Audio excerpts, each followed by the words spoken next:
qui me plaît le plus, c'est vraiment la diversité, c'est-à-dire il y a deux côtés, c'est-à-dire première chose, c'est la diversité dans les domaines d'activité.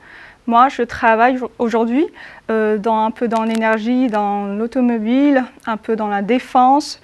Je sais, chez SoFine, il y a d'autres types d'activités aussi. Il y a dans le luxe, dans le cosmétique, dans le médical, voilà, dans la pharmaceutique.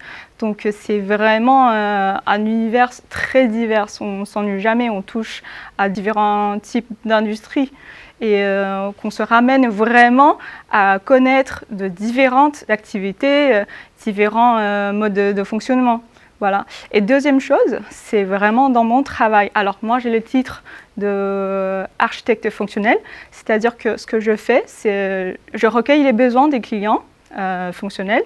Après, je les transforme un peu sous un besoin un peu fonctionnel technique pour que les développeurs, eux, ils puissent comprendre ce qu'ils ont besoin de développer.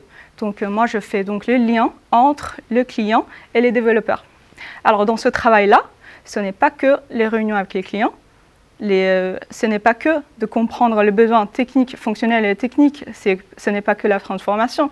Il y a aussi le côté relationnel, c'est-à-dire que comme on travaille avec des clients différents, alors eux, ils ont des différentes approches de travailler, donc il faut vraiment s'adapter à chaque client, il faut être un peu sociable, voilà.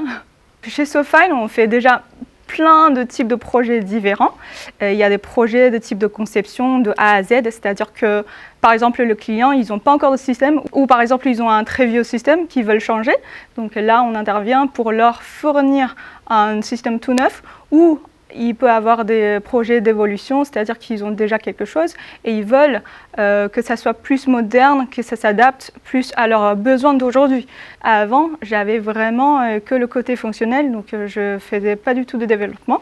Alors l'année dernière, j'ai demandé pour avoir un peu de connaissances techniques.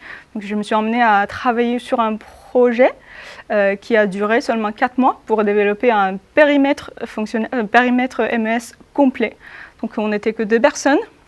J'ai été formée par un autre architecte technique pour pouvoir rendre un travail qui plaît complètement aux clients. Et ils sont très satisfaits.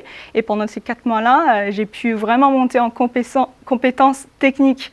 Et le client était très content. Et jusqu'à aujourd'hui, et ils sont en live depuis 1 an, on a eu 0 ticket, on a eu 0 incident.